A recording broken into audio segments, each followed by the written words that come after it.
ternyata sekolah kita ada di tahap dasar ya untuk kemampuan literasi. Tahap dasar? Lihat di mana, Pak? Di rapor pendidikan yang tadi Bu Kepala Sekolah sampaikan loh Bu Juju. Tadi ditunjukkan bahwa rapor pendidikan sekolah kita untuk kompetensi literasi berada di tingkat dasar. Lihat apa, Bu? Ternyata ini berarti peserta didik yang mencapai kompetensi minimum untuk literasi membaca kurang dari 50%. Aduh, saya baru sadar nih, bagaimana ini, Pak? Saatnya kita bertindak untuk meningkatkan kemampuan literasi anak-anak kita. Coba lihat profil murid yang ada di kemampuan dasar. Seperti apa, Bu? Peserta didik mampu menemukan dan mengambil informasi eksplisit yang ada dalam teks, serta membuat interpretasi sederhana. Saatnya kita memaknai hasil dari rapot pendidikan ini. Yuk, besok kita kumpul bersama guru-guru yang lainnya, Bu.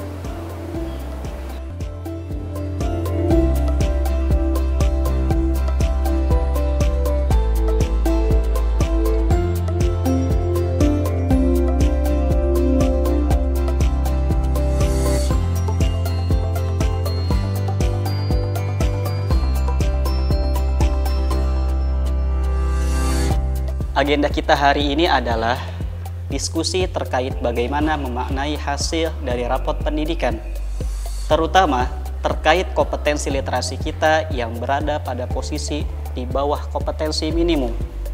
Berbicara soal literasi, saya kan guru PJOK ya Pak. Berarti saya tidak bisa punya banyak peran di sini. Saya juga kan guru fisika ya. Sepertinya bukan di mata pelajaran saya. Ya, kalau berbicara kompetensi literasi. Ibu dan Bapak, setiap guru, apapun itu mata pelajarannya, mempunyai peran yang besar untuk membantu meningkatkan kemampuan literasi peserta didik. Literasi itu ada di seluruh aspek kehidupan kita.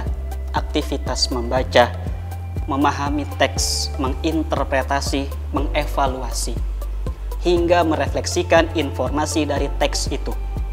Bukan hanya ada pada pelajaran bahasa Indonesia saja kan? Di fisika, saya rasa juga anak-anak kan harus memiliki pengetahuan awal yang cukup agar dapat memahami konsep terkait fenomena alam yang dibacanya. Begitu juga di mata pelajaran lainnya. Betul juga ya. Nah, sekarang kira-kira bagaimana cara membantu peserta didik untuk dapat meningkatkan kemampuan literasi sesuai mata pelajaran kita? Sebelum murid-murid mengerjakan lembar kerja dan soal-soal di dalamnya, ada baiknya saya akan ajak mereka untuk membaca dulu soalnya satu persatu. Kemudian, saya akan meminta mereka untuk memetakan kata kunci pertanyaan dalam soal tersebut. Untuk murid dengan teks bacaan yang panjang, saya akan coba untuk meminta murid-murid membuat peta konsep saat membaca. Cara lainnya, saya juga bisa nih membagi teks yang panjang tersebut ke dalam bagian-bagian kecil agar lebih mudah dipahami.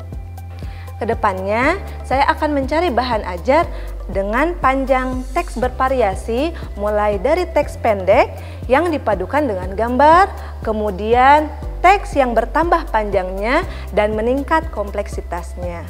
Seiring berjalannya waktu, saya akan naikkan tantangannya.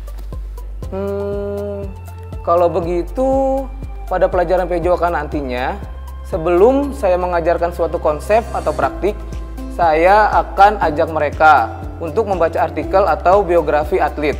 Dengan begini, saya dapat melihat bukan saja kemampuan memahami teks, tapi juga kemampuan mereka dalam mengaitkan materi olahraga atau kesehatan jasmani dengan pengalamannya.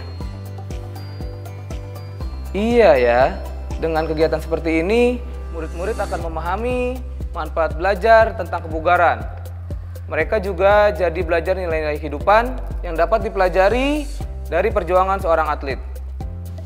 Bagaimana saya nih yang fisika? Saya kepikiran seperti Bu Juju, dapat memberikan tingkatan soal berdasarkan banyak jumlah teksnya. Tapi apalagi ya?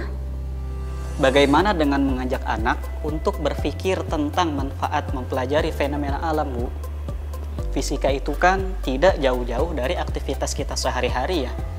Saya rasa pasti akan lebih menyenangkan jika anak-anak dapat merelasikan konsep-konsep fisika dengan peristiwa yang mudah ditemukan dalam kehidupan sehari-hari. Oh, baik Pak. Kalau begitu, saya bisa cari artikel, jurnal, novel, atau teks fiksi sains lainnya. Ternyata kita nggak boleh berdiam diri setelah mengetahui hasil rapor pendidikan. Jika ada satuan pendidikan yang berada pada tingkat mahir pun harus tetap membantu murid untuk menguasai kompetensi literasi ya Pak? Betul banget. Ayo terus tingkatkan kemampuan literasi.